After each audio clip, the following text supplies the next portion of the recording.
Hello, everybody. Thank you for coming.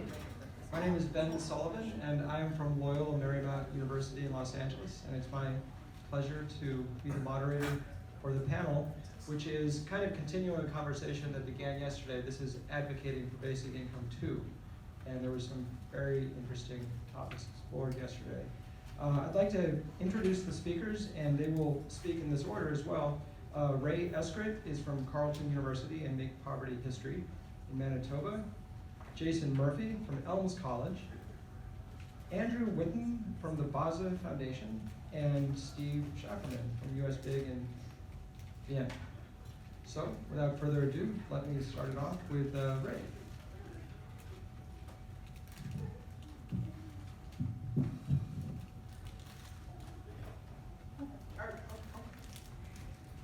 Good service. Is this going to work or is it going to? Oh, it's working. Okay. I can totally hear it. Okay, so this isn't going to be a very academic presentation. This is more a hands-on tool for anybody who is new or confused by social media. So today we're going to talk about using social media to influence public discourse. For some of the people I've done this presentation for before have found some of the content upsetting. So if you do need to take a break and leave, the upsetting content is only about the first 3 minutes, maybe 5 minutes. So just bear with me. It's nothing worse than you've already seen. You've probably already seen everything I'm going to talk about, so don't freak out. So the first thing you need to know about influencing anybody, any human being in the world, is people are very resistant to facts. They hate facts. We are very much emotional creatures.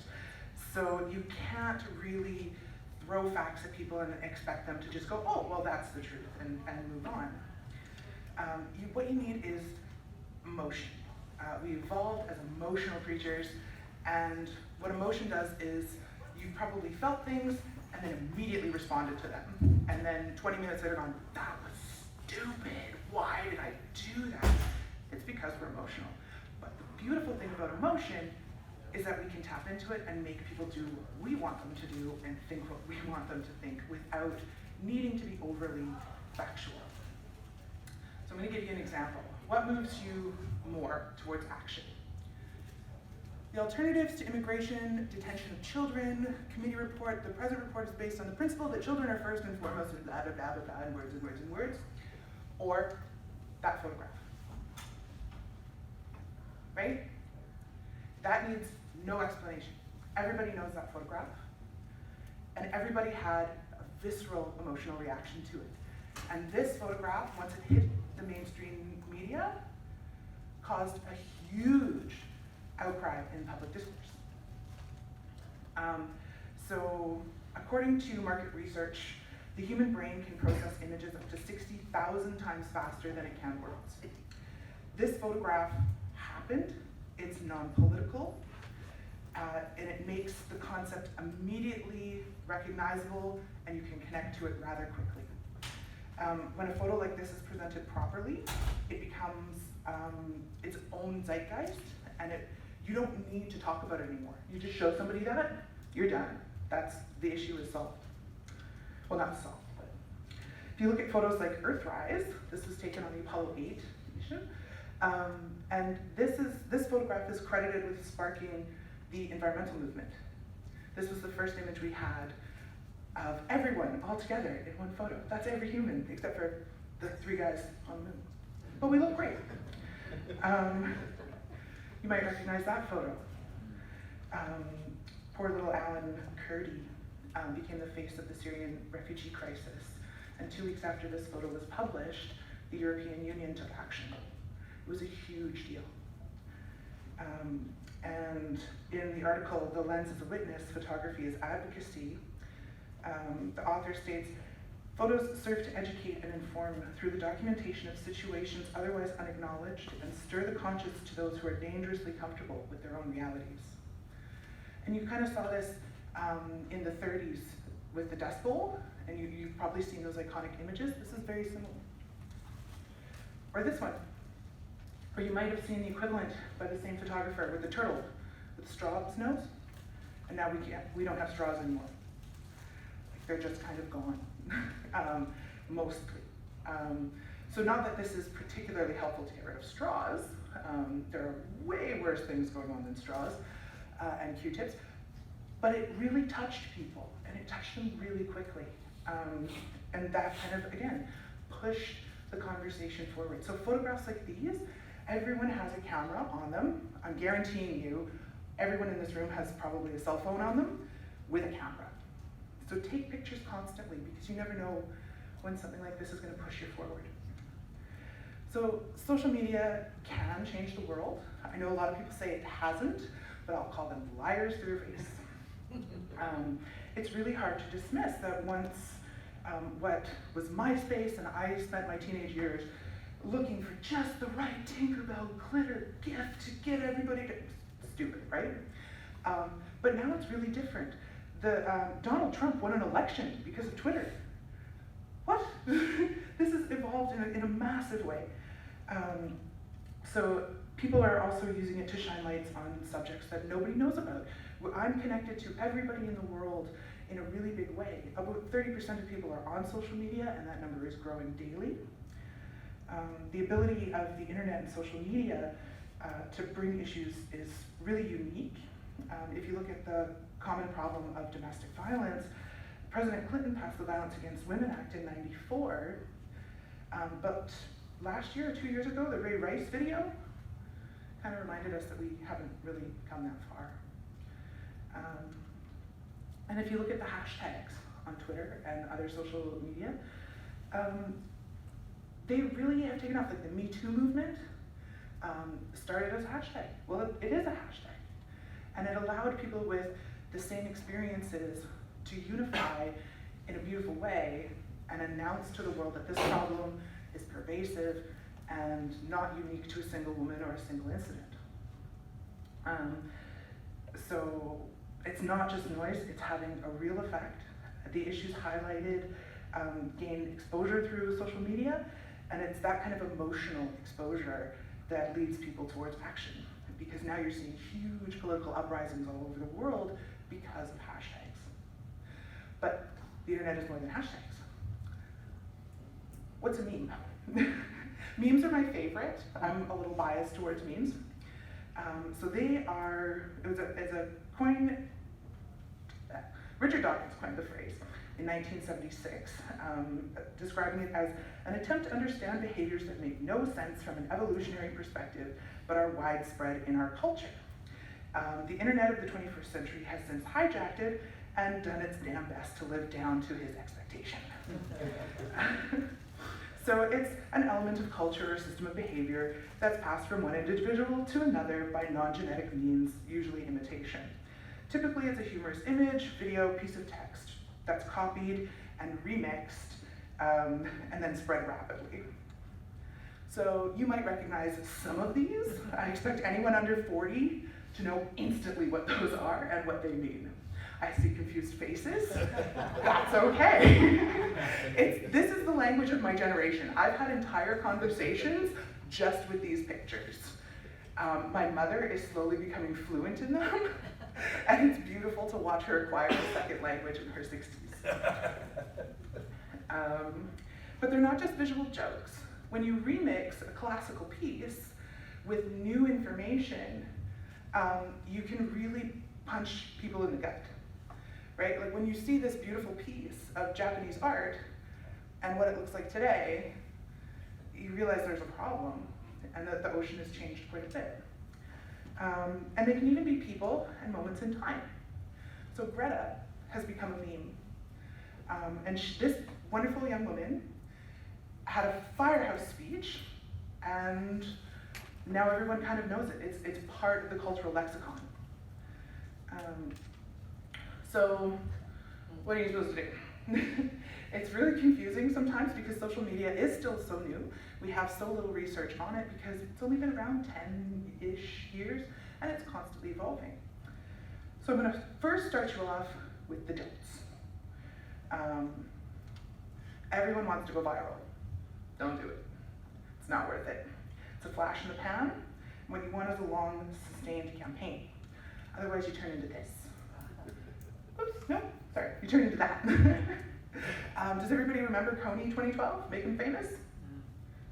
Kind of, some people. So Coney was the leader of the Lord's Resistance Army in Rwanda, and there was a group of well-intentioned but kind of messed up people who really wanted him out. So they made a campaign, got super famous, took the world over, and then immediately had a mental breakdown because they couldn't deal with the repercussions of being launched forward that quickly. And it was a disaster. So don't worry about going viral. That is not the goal of social media. Don't fight under your own name. You have to make friends to do the fighting for you, okay? It's kind of like when your mom comes in to fight your battles for you when you're a little kid. Find the person who will fight your battles for you because you don't want your name tainted by negative behavior online. And trolls have this wonderful way. Trolls, for anybody who doesn't know, are the people who constantly, you'll find them on YouTube more than anywhere else, but they'll sit there and pick apart your argument for the sake of picking it apart, only to drive you nuts. That's their whole goal in life, is to make you sad. So make sure that you have, what I suggest is to have your own page, so you'd have like Basic Income Earth Network has a lovely social media presence, and then have like Basic Income Assholes page, and let them come and fight. So when somebody comes in on Basic Income Earth and says, you know, basic income is just, it's gonna be laziness, don't let Earth fight that. Let assholes fight that. Because that way, you don't get that smeared negativity, and if you get emotional in your fight, which I recommend you don't, but if you do, because that's their whole gimmick, it's not your bad name. And don't make it about you. Nobody cares about you. My mom doesn't even care about what I post online. Nobody cares. So make it about anything other than you. Make it about your topic. So I'm gonna leave you with some do's. Ensure you're on the right platform. Probably Pinterest is not the place for you, unless you want to craft basic income from spoons or something. Okay, well they've got a page. Snapchat, maybe not the platform, right? You might want to stick to Facebook, Twitter, and YouTube, as those are the big giants where like everybody is. Where's 4chan? Exactly. Yeah, 4chan. Well, as much as I love 4chan and their contribution, I'm not going to talk about them right now. Aim for the neutrals. So that's the people you can convince. Don't worry about your racist uncle at Thanksgiving. You're not going to convince him. Just eat turkey and shut up. And you don't need to convince the people in this room, and you don't need to convince the people who already agree with you. Leave them alone. Talk to the people who are unsure. Find your influencers, or sorry, no, I'm on the wrong one. Talk about them, flatter them. Your followers, the biggest influencers are always people who are asking their audience to contribute and are putting out stuff and asking people to contribute back. It's not a one-way system. You're not talking, you're also listening. Be weird. Weird always stands out, always. Find your influencers. It's rare for newcomers in any technology to be the most popular, so find the people who are already popular and make them do the work for you. Pay attention to your opponents and what they're doing and engage them. I was at a harm reduction thing and this guy was not getting it and everyone shut him down. Nobody talked to him. He was like, well, what about me? And people are leaving needles and blah, blah, blah. And we just kind of said, shut up, nobody cares about you. Instead of looking at him and saying, you want to get rid of needles? Here's how we're going to do it. Actually engage with their arguments. Because some of them actually want to know, and it's really good practice. And remember to be repetitive. No matter what, your conscience picks up things. The more often you see something, the more likely it is to be true in evolutionary science, right? So make sure to repeat, repeat, repeat. Think of it as evangelization. You must have a story and think about it in propaganda terms. And make sure that it comes from various sources, official, unofficial, commissioned, and especially fan-sourced. Let people talk about various publics, governments, and customers, and make sure that you have a night watchman to watch for trolls. So get out there and make some social media.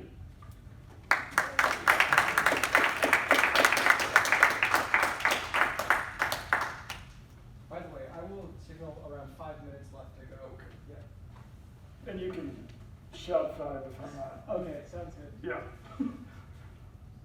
Ray, thank you very much. I'll open with a story, and I've told this every conference because there's like one new person in the room, so I tell the story again. Basic Income Earth Network, and I'm the curator of that page, by the way, so I was really pleased to hear you praise it. When I first searched Basic Income Earth Network, to see if anything had a similar name, someone had it. Someone I'd never heard of. A German name, German location, and it was nothing but videos of clouds. Kind of pretty videos done with a camera of clouds moving. So I think, okay, it says Basic Income Earth Network.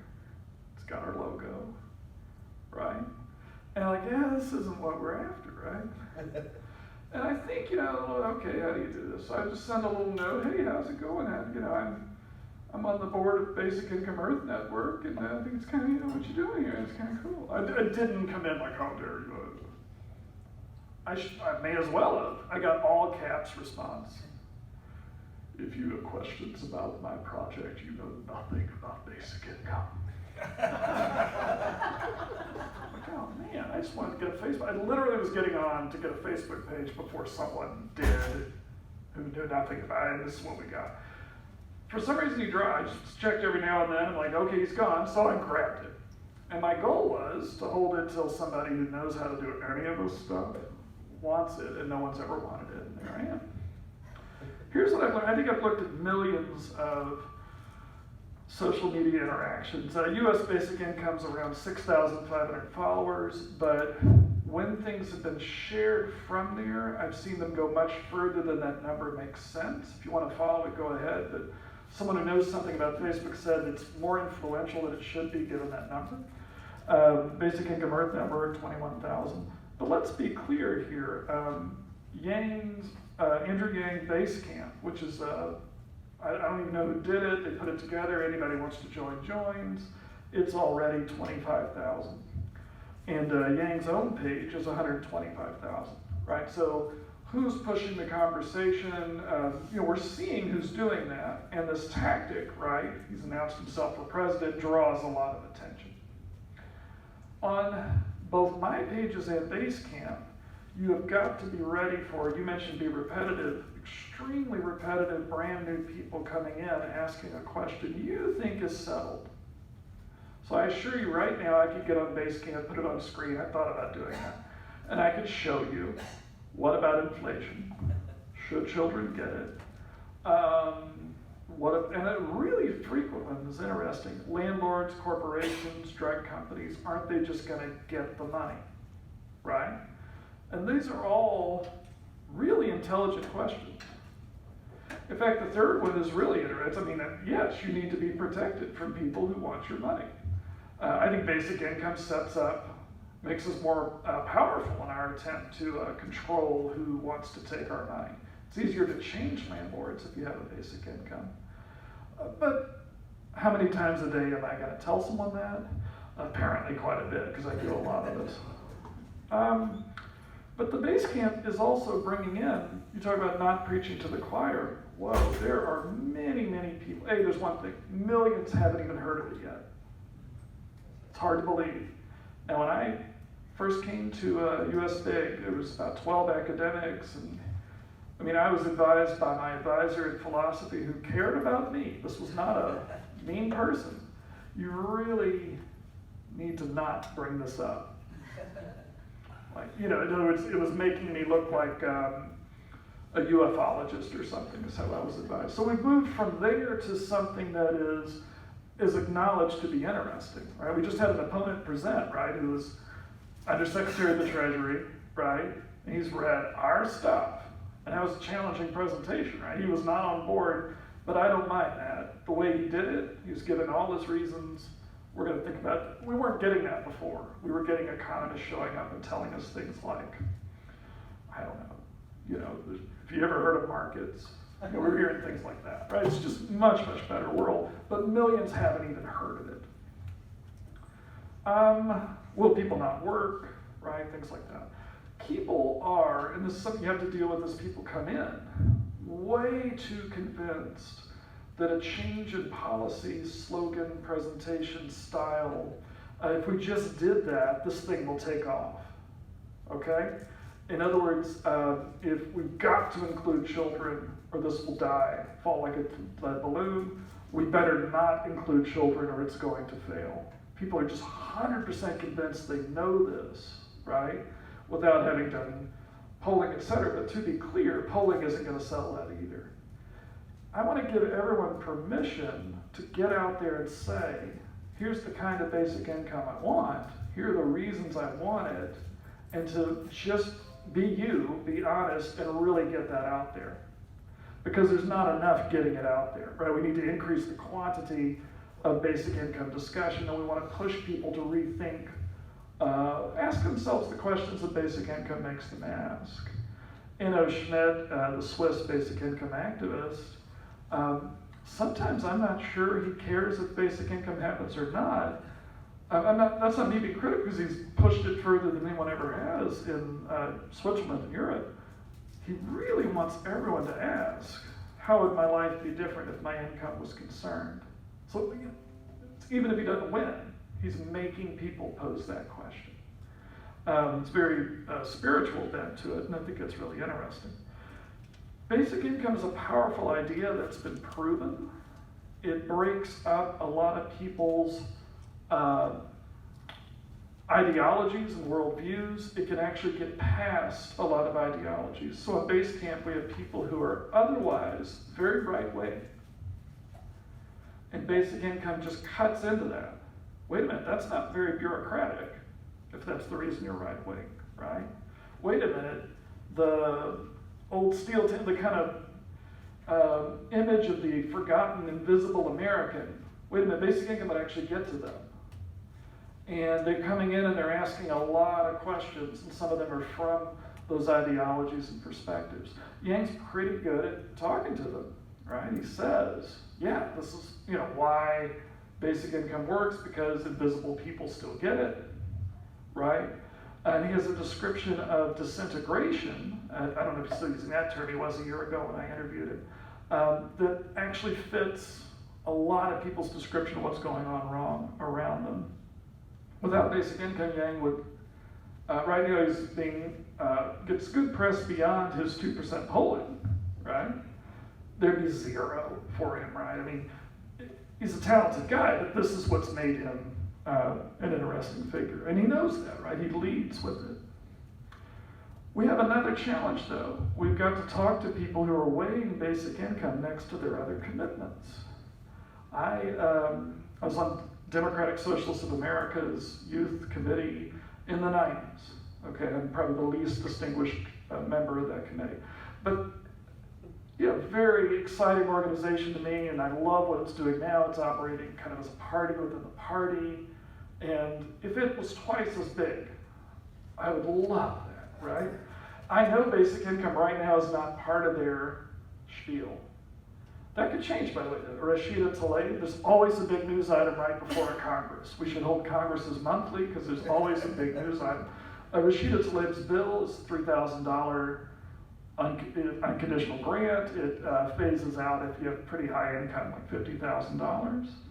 But it's not a work requirement, right? That's massive. And it just happens on Fox, right? We don't have a lot of insider track, by the way, as a movement, right? Tlaib didn't call one of our folks, right? We have benefited, though, from some journalists who make a point of knowing it. And in this case, it's, it's not Matt. Who wrote the last article? Dylan Matthews. His work, done just great work keeping track of it. Never met him. If I do, I'll try to be cool, but I'm kind of a fan. We need first-person accounts Jesse Goldham's project here has been an example in many presentations. We need first-person accounts. We also need to be prepared for to respond to news that gets important things wrong. When the pilot, this may be a whole other topic, but when a pilot is announced or a charitable project that gives a dozen people basic income or 130 or a few thousand like Finland, what is wonderful is that we discuss basic income for everyone. I mean, I'm really impressed with that. 12 women in Mississippi get a basic income. We don't debate, should we give 12 people a basic income? The whole discussion is this the way to go? That's impressive. When that program ends, when that program ends because it's scheduled to end, we're going to get a wave of garbage media that says it ended because they found out it doesn't work. That's what happened in Finland. We got to be ready for that. We did kill bad articles that said Finland is a basic income society. I actually think USBIG turned that around. And we are starting to see some journalists call, in other words, if folks are interested in being in contact, let me know. I occasionally get, I need to talk to somebody, how can I? I'll get to my list and then I'll be wrapping up, so 5 minutes sounds good, although I think it's a lower number now. It really does help to have bills because they focus a lot of discussion. So Jacobin type on the left, David Harvey, an intellectual giant. I heard an interview with him on basic income, and what he said was so stupid.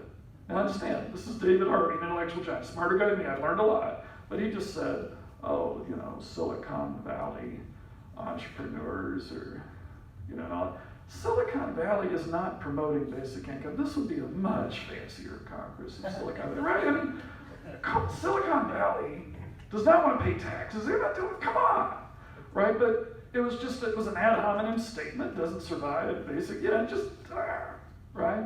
So we're running into that. But a bill could focus that. Wait a minute, David Harvey. Rashida Tlaib wants to give $3,000, shows you how to pay for it, right? And now, is Rashida Tlaib a neoliberal Trojan horse, David Harvey? Come on, right? It really helps. Yang's proposal also helps focus discussion. One reason Basecamp is pretty good in an internet that's usually bad is that there's a bill. He has a proposal. If he didn't, it would swing much wilder in its discussions. We do need a dues-based membership organization. It's always about basic income. USBIG uses its resources as academics to put together this Congress, these pages, right? And people kind of wait for it to become the Poor People's Campaign, right? The Poor People's Campaign might be that dues-based organization because it's getting excited about basic income. That might be the way to go. I like that. But I want to be clear, right? We want to be clear basic income's promoting discussion. We invited the opponent last panel. I think we've done amazing work given the amount of resources. If you knew our budget, okay? So keep that in mind. We need a dues-based organization that gets bigger resource-wise and pushes. We need targets and protests where basic income is in the mix. Now so fight for 15, right? $15 minimum wage. Every McDonald's, right? You can hit it. And that's really something, right? I'm having trouble figuring out the clear target for us because it's mostly, the government needs to do its job, right? But we need to figure out sources, folks that make us more precarious and let them have it. Payday lending, right, in states that have it, things like that. We do need, all of you should have a list of best articles handy to get out there in the mix and make sure that people know them. Right now, I think net costs, people who support basic income are making it sound way more expensive than it is, okay? Like 3 to 5% of the GDP could guarantee people $12,000 a year, right?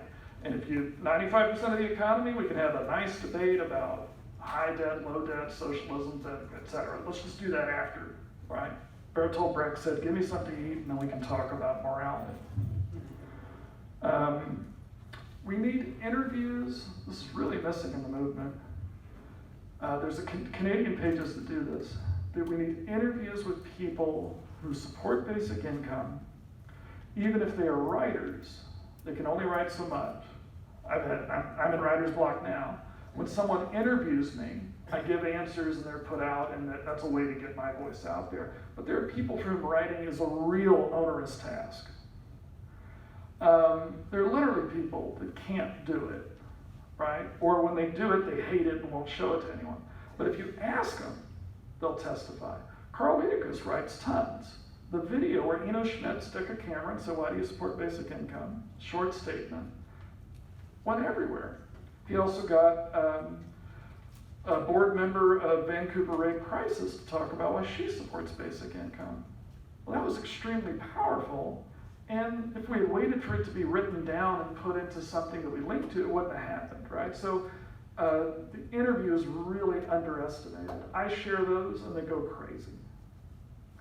Quote cards do well too. Do not worry about the extent. The most shared article we ever had was Kate McFarland's, a very wonkish article about what's going on in Finland. She contacted people in Finland. She really helped. It was good journalism, right? But it's not my prediction to have 100,000 shares. That was freakish. The other one was Senator Duplessis. It was a picture of he and I next to each other. And there was a World Cup match, Brazil versus Chile, when we were in Montreal. And it was like 100,000 shares because I hashtagged Duplessis.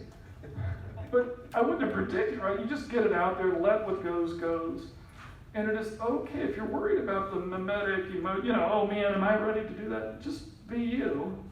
But the key is to say, when someone hears, I support basic income, I don't think it's crazy, that gets them to think about it.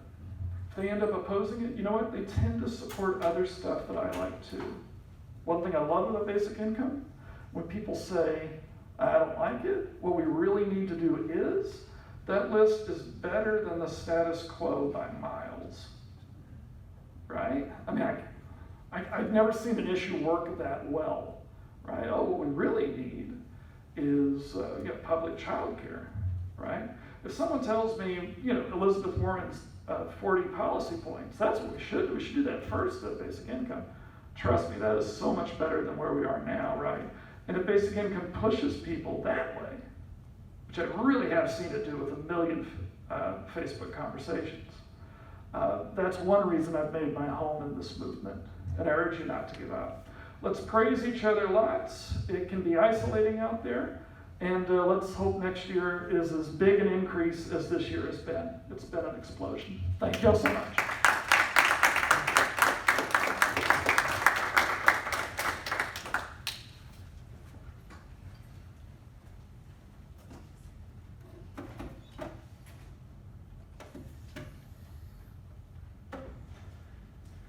Hi everyone, I'm Andrew Witham. I'm founder of Baza Foundation, a nonprofit organization looking to reimage charity by using smart technology, ledger technology.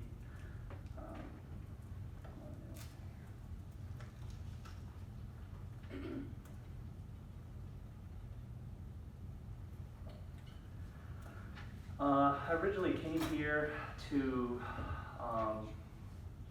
talk about my nonprofit, and I'd come up with this PowerPoint presentation, and thought that I had this answer for the world, and I've been working on this project for about 2 years, and been up and down with a lot of it. Really proud about what I accomplished as a project and a nonprofit. It just launched this year. However, though, I recently, had a new epiphany about things. I had some changes in my life this year. I met somebody, and I am now engaged.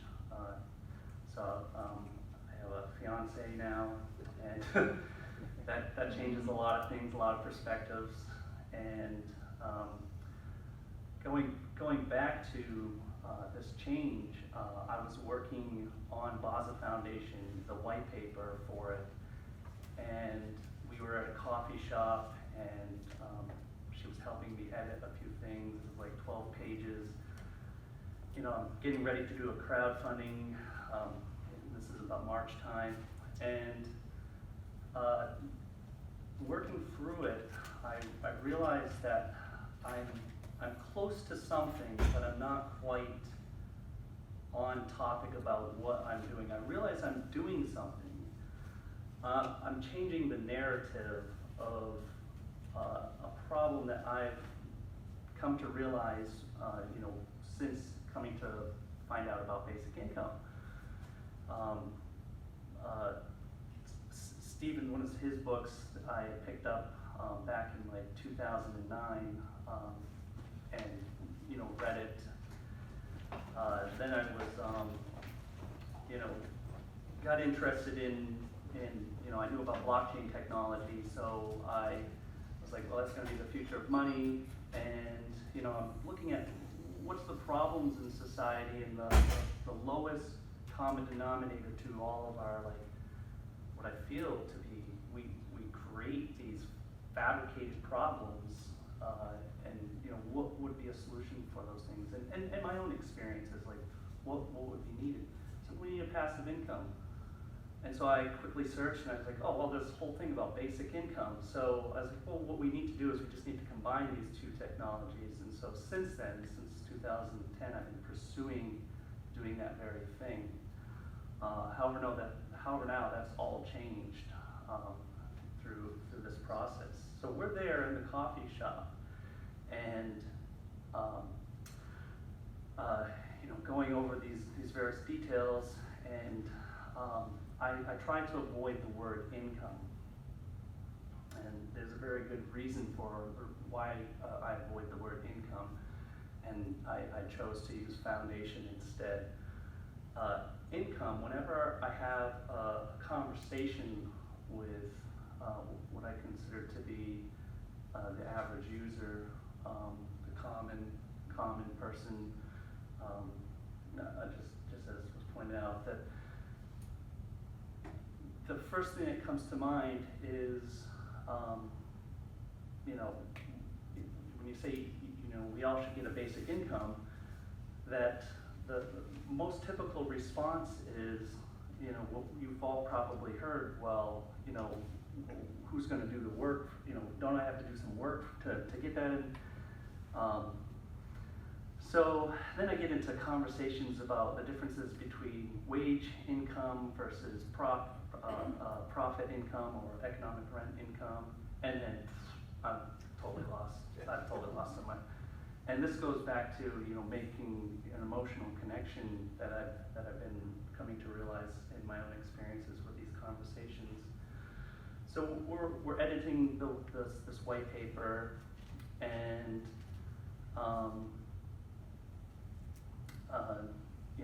it turns out great. The narrative seems to be perfect, and I launched the crowdfunding, and nothing happens.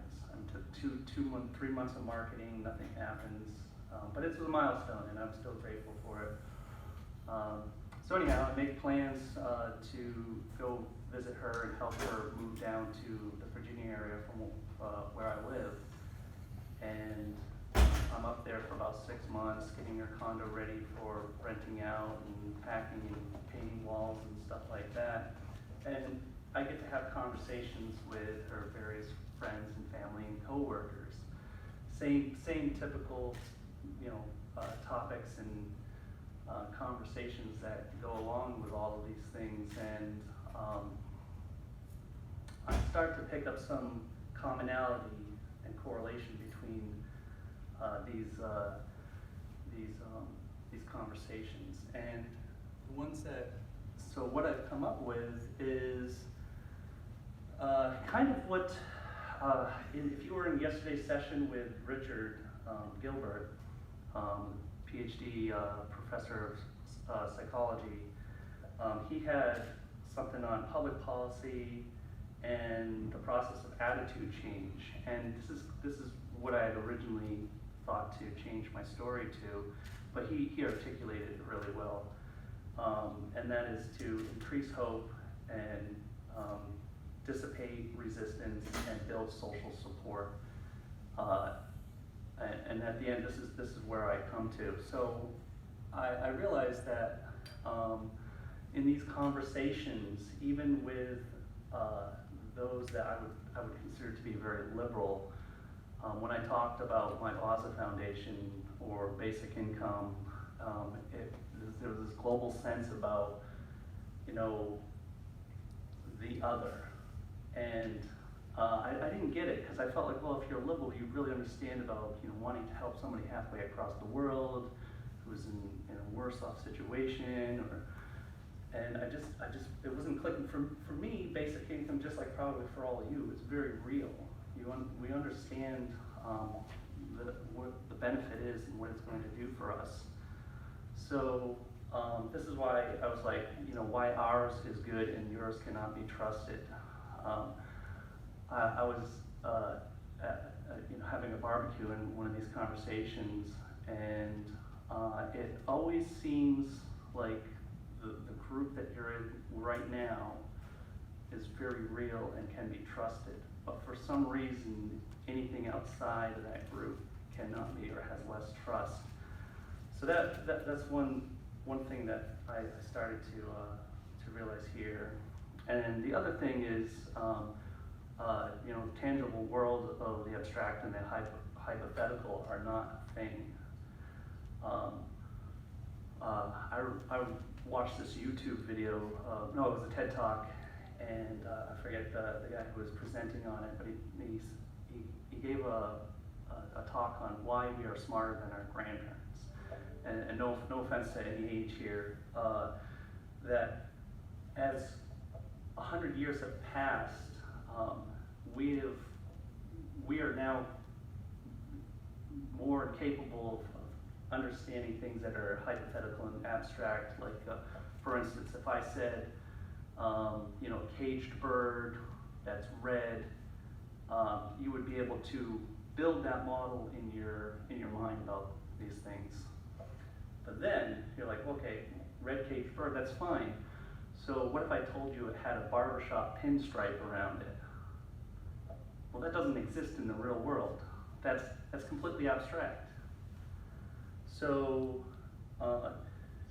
this is the part of the conversations that I was starting to realize, is that I was talking too abstract and too hypothetical.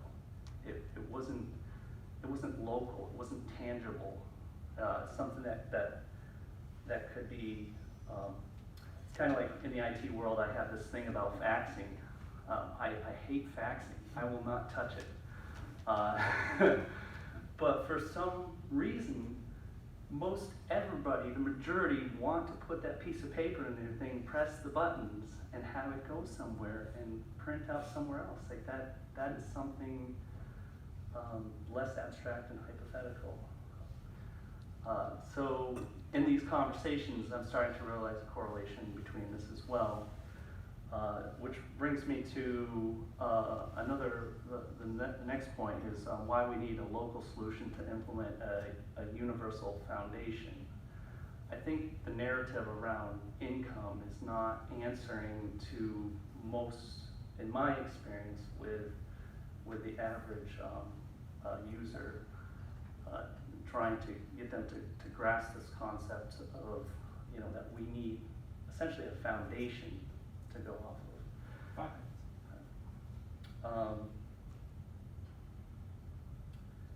minutes. So I really didn't come here with an answer. So I'm hoping that what can be spurred from my presentation here is more questions. And this is the question on my personal experience of losing. I had a loss about 2 years ago, and I realized that because I'm divorced from my family, my parents, and that alienates me from most of my family, that I don't have a support network, and then it's been just me pretty much going forward. So I think now that my fiance has moved down and we're staying at a friend of mine who has been kind of a support network, and so, and I have very little friends. So I think for me, maybe the solution is that when we go back to our regular lives, global solutions are scary. When you talk about global, instantly, most people think, well, globalization has destroyed jobs. So if you're talking about universal is global, and then boom, you've already lost them. So I think for me, the change that I'm going to do is I'm going to go back and I'm going to look at building my own personal support network. And if we all do that as individuals, I think we can have a broader and greater effect. So, does this work? Oh, it does. So how do we implement a universal basic income and foundation in a diverse world? And the diverse world is your local individual to yourself.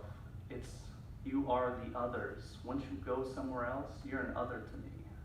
I don't know your world. I don't know your experiences. You have all of your various connections. So I think making it personal and local to your sport network and trying to work with them and build this idea of what this foundation, the basic income is in a personal way. I do have an idea personally for myself that I'll pitch out, and that's the idea of maybe possibly starting something like a coin laundry in town that is maybe a nonprofit or a B Corp or something like that, but that takes the profits from that coin laundry and does a payout only to those within maybe a mile radius or something, and specific to that area, that block.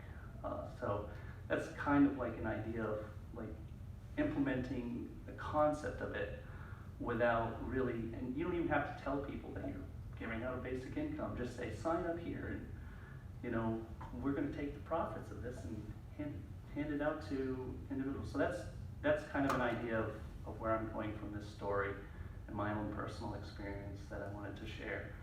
So how do we implement a universal basic income and foundation in a diverse world? Thank you very much.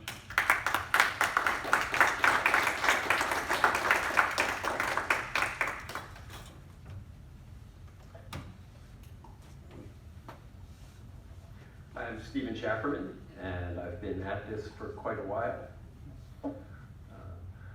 And I want to thank Ray, Jason, and Andrew for giving such nice introductions to what I'm about to do. So, please, for a moment, just think about what is the world you want to live in 5 or 10 years. What are your dreams for your children and grandchildren? Would you like $1,000 a month, a guaranteed income, in addition to what you have or earn? A guiding principle in all of the work that I do and the books that I'm writing is that politics is personal. Politics is unique individuals pursuing dreams, goals, and happiness. Politics, of course, is also social, and government is fundamentally social. But what is missing from most conventional discourse is the personal element. The fact that we as individuals can, and indeed, I suggest must, become political actors and take more responsibility for what's happening in our lives and in our society, both locally and nationally, and indeed beyond, for our planet. So I've been working on this, as I say, for quite a while. Andrew mentioned seeing one of my earlier books. I just signed a contract last week for a new book, which will be coming out hopefully in the fall. We haven't set a formal publication date, and the publisher hasn't formally approved the title. My working title is Our Future, with the subtitle Peace, Justice, Liberty, Democracy, and Personal Dignity with Basic Income. And that's exactly what I'm suggesting, is that with a basic income, we will make rapid progress toward peace, justice, liberty, democracy, and personal dignity.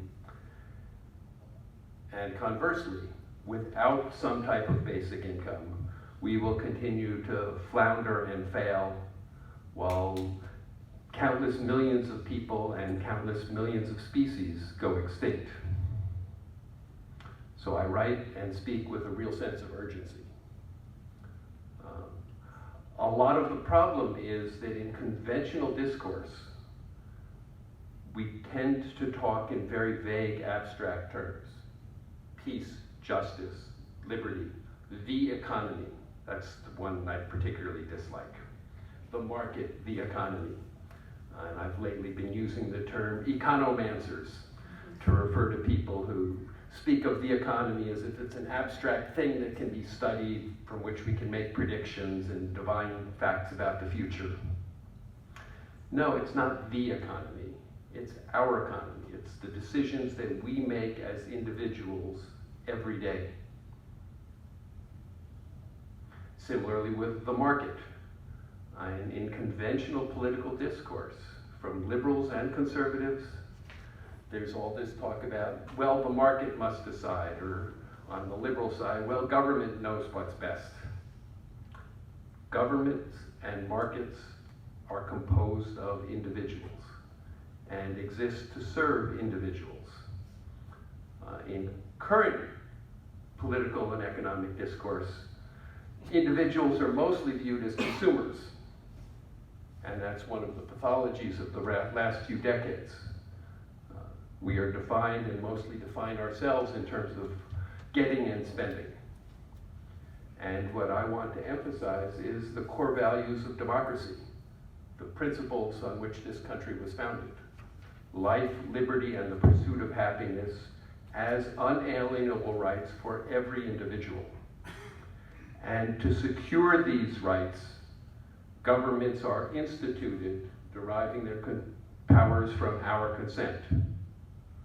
So again, it comes back to how can we and our friends and our coworkers and our neighbors and our extended families, how can we engage more effectively as citizens to create the kind of world that we want? And that starts with envisioning the kind of world that we want. One of the main problems in talking about basic income, and more generally, one of the main problems in our whole society and the current breakdown, is that in speaking abstractly, we also tend to speak and perceive ourselves somewhat passively. We respond to what government does, or to what the corporations and market forces do. And we muddle along trying to make some sense of it all and trying to do what's best. And let me briefly digress. I first got into this back in the 80s when I was studying, doing research in the way young children learn to walk and talk and make sense of the world. And of course, as young children learn to walk, they outgrow crawling and leave it behind.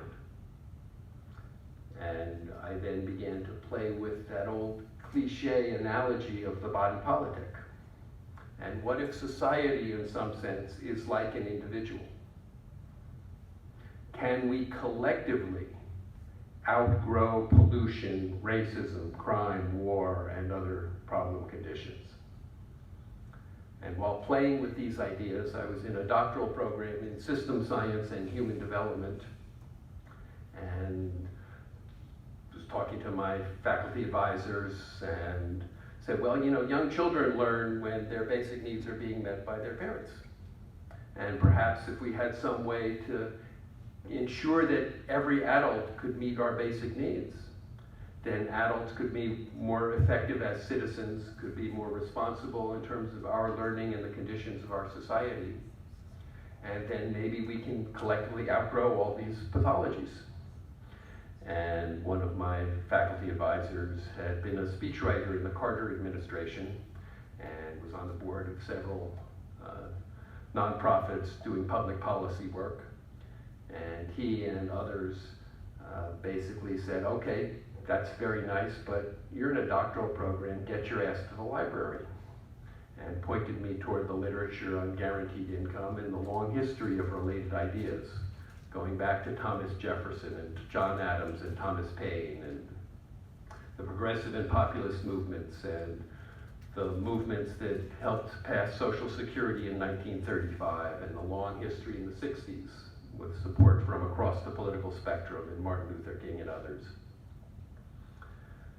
And the more I researched all of that, the more excited I became to realize that it's not just me, some crazy individual with this idea, but that countless people for hundreds of years have talked about similar ideas.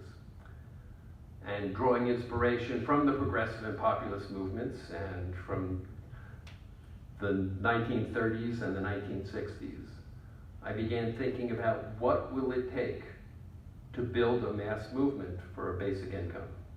Because over the years I've been increasingly convinced that a mass movement really is imperative. Yeah. That it's got to come from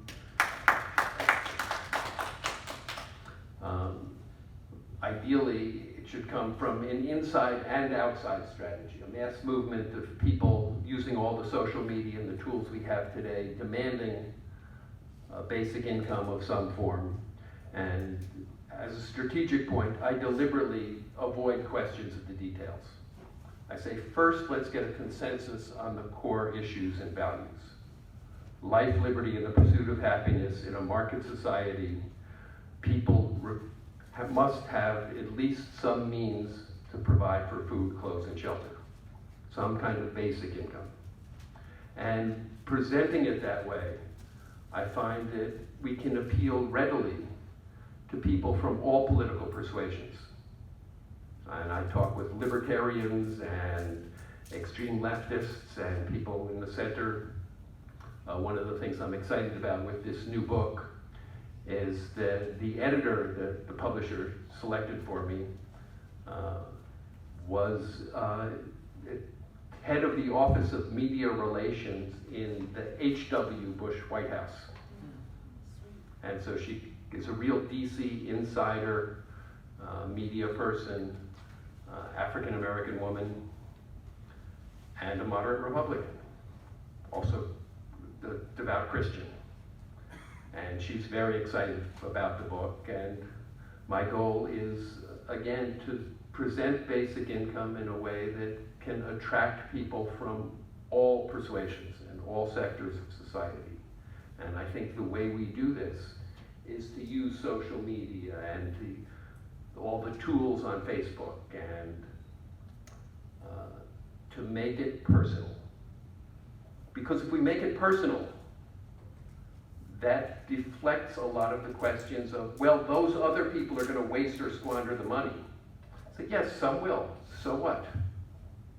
You will be better off. You and your family will be better off.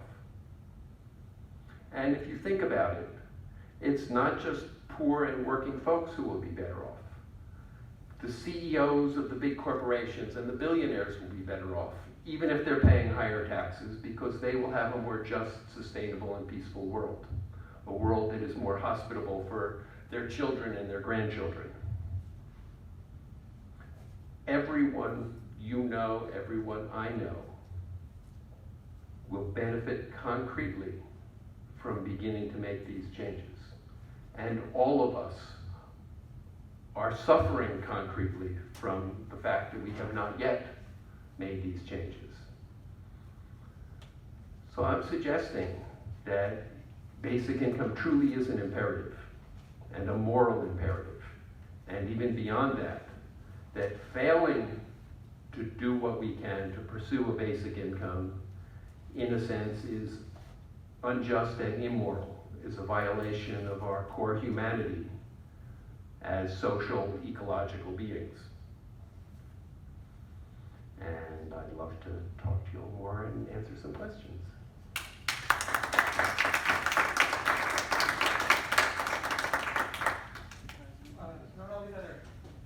Yes, we're going to do questions 3 at a time. We're running just ever so slightly behind schedule. We have about 5 minutes. We can take it a little bit further if you guys are willing to.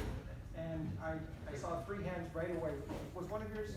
Okay, in fairness, you'll do the next 3. 1, 2, 3. So I'm first? Yes. Okay, well, do I need a microphone?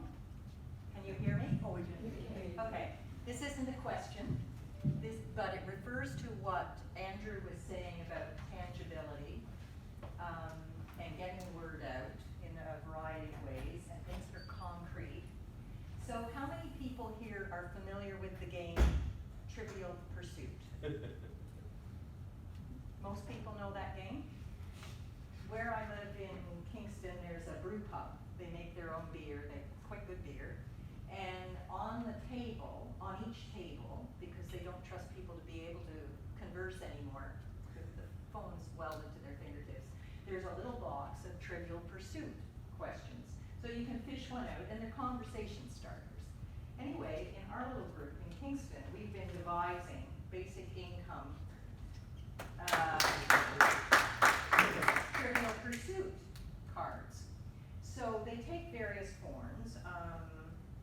For example, the first one is, which American president proposed a guaranteed basic income? Bill Clinton, George Washington, Richard Nixon, or Barack Obama? Well, you guys know the answer to that. Very briefly. Okay, Yep. and then the other format is a true or false. Anyway, this is something that everybody here can do. You can devise your own Trivial Pursuit questions and answers. Question on one side, answers on the other. Maybe you could come up with a nice little graphic. And then leave them in places like rad clubs and places like that. So that's all. Make a link for yours. This is a question for Ray. I know you said that we should avoid trolls, but as you know, the Andrew Yang campaign has brought an unprecedented number of social media attention to the issue of basic income, and with that rise in basic income really means. I might be more open-minded than you on the issue of trolls from having seen it firsthand, but my suggestion is, how about instead of trying to build a hug box to avoid anti-basic income trolls, how about we build our own troll stormtroopers? Okay, so here's my Let answer. me get the third question, and then we'll take sorry. all. Hi, I'm from New York City. I'm from Public Housing Act, in fact. So we are actually the largest public housing in the United States. My thing is that we need to be educated, and this is a big job. So how do you propose, any of you propose to educate people? Everybody in public housing is not low income, so don't got educated people. We have a Supreme Court justice came out of public housing, so don't think everybody thinks in low and has no money. But how do you propose to educate people who are in public housing that might have a low standard? Great question. Let's start with the Ray question. Okay, actually have answers to both of those, but in my presentation, maybe I didn't differentiate enough between a troll and an opponent. So opponents, you must engage. You must engage the opponents. An opponent is different than a troll. A troll is somebody who is not interested in debate. They are interested in getting an emotional reaction to make you look foolish. Whereas an opponent thinks you're wrong. And an opponent's mind can be changed through repetition of the message, through public embarrassment. If you're alone in a room of 50 people and everyone agrees but you might not change your mind, but you might go silent. But it's kind of like that harm reduction story that I was talking about, where we had a public hall meeting about methamphetamine use, and a gentleman was saying, I don't care about drug addicts, they should all die, I hate them. And we said, well, he wasn't a troll, he was an opponent, because he had concern for his own safety. And he didn't believe that harm reduction was the way to go. He thought that that was enabling and that it would result in more needles. And no one engaged him. No one said, this will result in less needles for you. This will result in a safer environment for you. Because everyone just was like, he disagrees with that original point. Treated him like a troll. Treated him like a troll, but he wasn't a troll, he was self-concerned. And a lot of trolls get isolated in that way before they become trolls. Like there's a lot of angry young white guys out there. And they're angry for legitimate reasons. They don't have jobs, they don't have futures, they're living in a dying world, and they were promised certain things that are never going to come true. Anyone would be angry in those situations, and we kind of dismiss them. We're tired of hearing from white guys. I'm not. I want to hear from everybody, and you cannot dismiss an entire cohort like that. So I think what you have to do is just hear what they're saying, decide if they're worth engaging, and then engage them. That's what I would say. And for your question, I have a favorite quote from Voltaire, and he said, I can't remember the exact wording, but it was, don't write a novel. No one has time to read them. Stick with a tract. So if you want to educate people, give them a bite, and then let them go and investigate. Because like I'm poor, I am incredibly poor, but I work 2 jobs and I'm a full-time grad student. I have never lived above the poverty line in my entire life. I know that poor people are some of the smartest, most resourceful people in the world. I always say that if I could have the government budget run by women on welfare, we would see a lot of savings. Like these are people who know their bottom line. So I would say like, get bite-sized information, like the cards, and distribute them in public housing. Door knocking is phenomenal. And that face-to-face interaction is unbeatable. But stick them under the door. You know, the Chinese menu guys can do it, we can do it. Would anyone else like to tackle that? I think I can a little bit, and I think I have for both here. I really like, actually I don't think there are, on the internet version, basic income quizzes, but I think that might actually play really well. And of course, Monopoly was originally a Georgist meant to teach about taxing and distributing food. As far as trolls go, people have to figure out what they can do and can't do. So it's just not a project where I can engage with memes that, like, what does that frog mean? Is that Nazi? No, it's not Nazi. This long debate over. Right. And I just say, you know what? On the my pages, everyone's gonna talk and be pretty clear, and if you know, so occasionally I get a comment stream that's lots of these, and I end up making a judgment. Is this working? Do people get it? It was this brilliant one of Transformer, right? Turning from a truck into a robot, right? And then Andrew Yang. It's absolutely one of his messages, and it was brilliantly done. And then a few that would, I just have to figure out what I can do. But I actually think people who are good at turning a troll into someone who will discuss and making it clear you're not doing it is good. We also have to be willing to block people right away if they're getting insulting. So on the pages that I mentioned, the ones I'm in charge of, one insult, I don't talk to you about it, I don't teach it, just no way. Who knows, maybe that means fewer comment streams, but I'll live with that. The housing projects. I was an Acorn organizer, knocked doors, etc. My embrace of basic income comes directly from that. You know, I just don't see, right? Nothing else I can see getting there, right? These are people who are ready to prosper. But this thing where you go and do job training, the job training in my town, El Dorado, Arkansas, we have a massive program. It's on architectural drawing. Those kids spent 2 hours after school every day for a year, and they mastered architectural drawing. Now, that job is gone, right? I mean, that, yeah, it was like 60 kids, and the teacher was sincere, the kids were sincere, they do everything. That's the thing. Our economy works because people get out there, they stick their necks out, Some make it, some don't. Every restaurant around here, right? There was earlier another restaurant that didn't make it. Some of these won't make it. Let's call it this market that's supposed to be so great. But you know what? A lot fewer people are sticking their necks out. They're not building things because the stakes are too high. If you lose, it's too bad, right?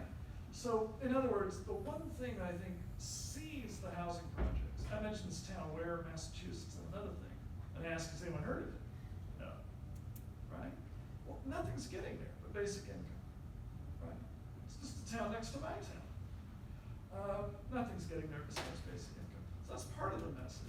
But also, I think things like this, that we're not so sure it's too much of a novel, not too much of a track, I think we need to invite more people in. I think there's more hunger for this kind of, everyone says it's boring, academic stuff.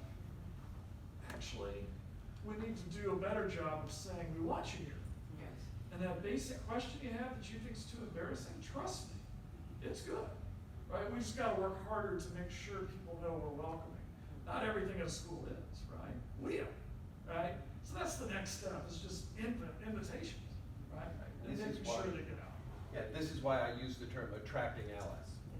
And attracting is different from persuading, convincing, or otherwise trying to win people over. And when we focus on simply presenting our ideas in ways that are clear, confident, and optimistic, people will want to join us. And I generally have the principle that everyone I talk to is a potential ally, but hasn't yet been informed or has been actively misinformed.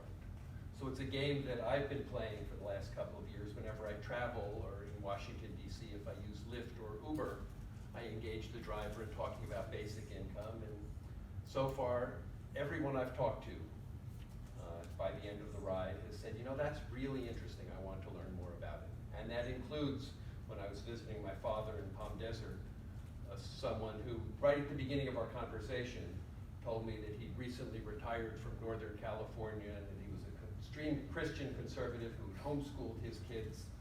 And he liked Donald Trump, but he really loved Mike Pence. And by the end of the conversation, he wanted to learn more about basic income.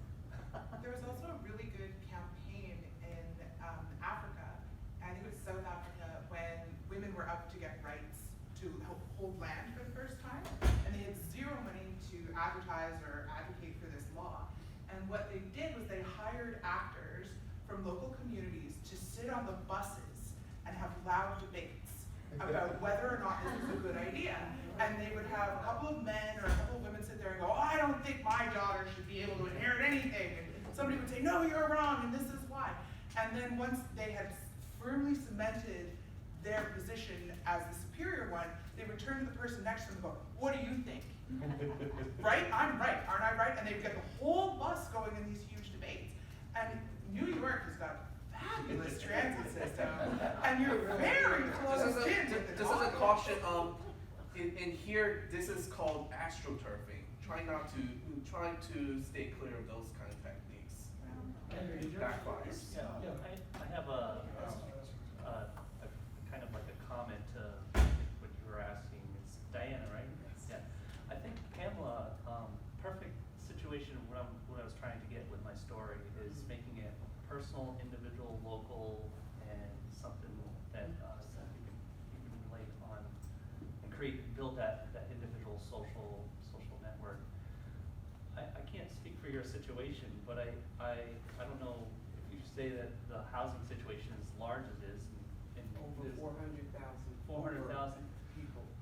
What about like a pamphlet idea of being able to speak with on an individual level, that if everyone just gave $1, that you could have a lottery system where a small group, a portion would receive a basic income. So if you pooled in $1 from each individual, maybe you have to do it on a small level, not 400,000. Like maybe you deal with 1,000 residents and. And I get the ear first, because they're very, Mhm. it's a hard ground here, very hard. But I think the idea of. I'm sorry. If you ask for more input, and that's what happens. Exactly, this is wonderful. I'm hoping that the 4 or if you are available to continue this conversation. Can I just make one comment, because I was part of the next third? Yes, please. Each of you would make a fabulous TED Talk. Wow. And, you know, this is Andrew. Andrew, it satisfies my concern that none of this was videotaped, like of the whole conference. And yet the value of these things is so fabulous. Also, there are people who've made whole careers on a TED Talk, right? So, but I mean, there you have it. Now, we don't have anything like that, do we? There are a number of basic income tax. No, I mean, I've done talking one. about this group, talking about out of Yes. this, and then Lincoln. The other thing is we need links from there, and the other small thing was, on your graphic for the, you know, for the big, USBIG, if I may respectfully say that for those who have trigger points on sexuality and having sexual violation, that little thing about, you know, basic income comes out of the Congress of Liberty and Justice, I see. You know, you've got them there. I appreciate that. But I just want to share with you that that can be kind of not only arresting, but creepy for some people. Thank you very much. Let's give a round of applause.